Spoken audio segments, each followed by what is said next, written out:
Mheshimiwa Boniface Mwitagitere, Mheshimiwa Elbariki Emmanuel King ajiandae. Mheshimiwa Mwenyekiti, nakushukuru kwa kunipa nafasi na mimi ya kuchangia hii wizara muhimu sana katika nchi yetu.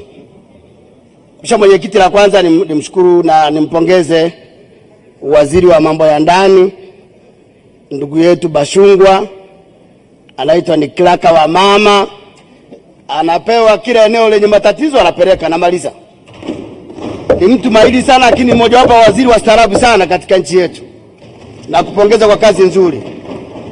Mpongeze wa naibu wake Silo, mchapakazi, ametoka kwenye budget, ameshika vizuri wizara na kusaidia. Katibu mkuu wa wizara, IGP Wambura anatoka kwenye mkoa wa Mara, ametuheshimisha sana watu wa mkoa wa Mara. Anafanya kazi nzuri, maana yake ni kwamba akistaafu mama tena ataona mkoa wa Mara unastahili tena kupata mtu wa aina hiyo. Ametuheshimisha sana, namshukuru sana. Lakini kuna mama yetu yule anafanya kazi nzuri sana yule wahamiaji. Sasa sijui yule ataendelea kuwepo, maana yule naona umeongeza hata mikataba. Kama mikataba yake imeisha, niongezeni tu. Anafanya kazi vizuri, msikivu sana yule mama. Anafanya kazi nzuri sana. Lakini watendaji wote wa wizara, mapolisi wote wa wizara wanaofanya kazi, makamishna wote wanafanya kazi nzuri sana. Ndugu zangu wabunge, tukubaliane. Kuna nchi duniani hazina vyombo vya ndani, hazina mapolisi. Zipo nchi duniani. Lakini kwa nchi za Kiafrika kama si Tanzania, polisi wakikosekana hata dakika moja, wote mtakuwa mko ndani. Mtajifungia na mali zenu zote zitaenda. Kwa hiyo mapolisi ni watu muhimu sana katika nchi yetu. Na mimi niombe waziri, tuangalie maslahi ya mapolisi. Tuangalie maslahi yao. Tuangalie wapi tunakwama katika kuwalipa vizuri mapolisi. Wanafanya kazi usiku na mchana. Vyombo vya usalama vyote tuangalie. Tuangalie polisi, wanasema hamna wingi wa polisi. Polisi. Tuangalie namna gani tunawasaidia kupata uwezo wa kuendesha shughuli zao. Nimshukuru Rais kwa kuwapa magari 218. Lakini pikipiki 105. Amefanya kazi nzuri sana kuwapa. Ili tuweze kujenga usalama wa kutosha kwenye nchi yetu, lazima polisi na vyombo vingine vya usalama vipate usafiri na vipate maslahi ya kuwatosha ili wapunguze ghadhabu zao katika maisha yao ya nyumbani. Mheshimiwa Mwenyekiti, Tanzania ni nchi huru. Na sio huru tu, katika mataifa mengi ya Afrika, sijui kama kuna mengine. Sisi ndio Jamhuri ya Muungano wa Tanzania. Taifa letu ndio linaitwa Jamhuri ya Muungano wa Tanzania. Ni nchi huru. Inahitaji amani, inahitaji usalama, inahitaji ulinzi wake wa kutosha, inahitaji kujilinda yenyewe. Ina utamaduni tofauti, ina siasa tofauti, ina watu tofauti. Tanzania ndio kipekee huko nyuma mpaka leo nadhani. Ulikuwa ukienda Dar es Salaam mpaka uende kwa balozi ndio uende wakujua kama umetokea wapi. Balozi wa nyumba 10 kwa nchi yetu analinda mtu. Hakuna nchi nyingine ya kufanya hivi. Kwa sisi ni nchi pekee ambayo inaweza kufanya kazi zake kwa kujilinda.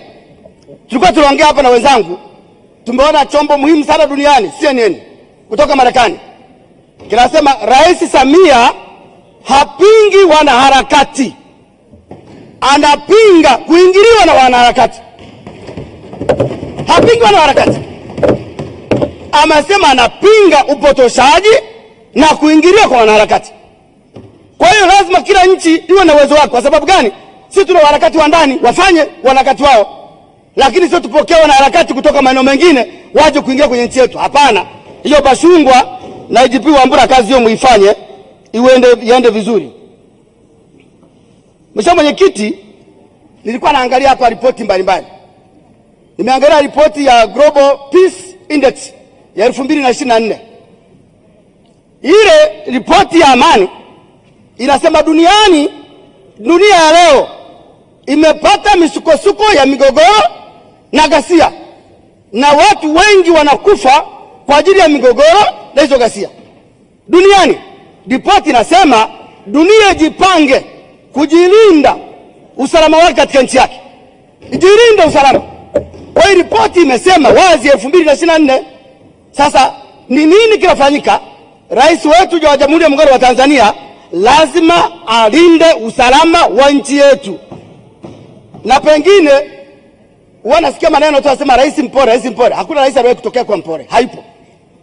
Ndio maana anaitwa amiri jeshi mkuu.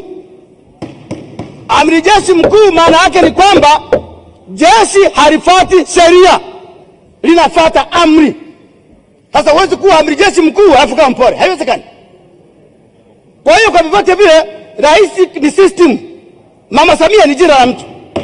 Kwa hiyo tunaposema Mama Samia ni rais wa nchi, maana yake anafuata ni amiri jeshi mkuu wa jeshi. Pale ambapo nchi yake inaingiliwa anakuwa tofauti.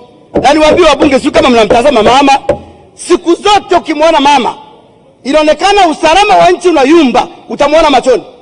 Anabadilika kabisa. Anakuambia, ukisikia mama anasema hii hapana, unajua amefika mwisho.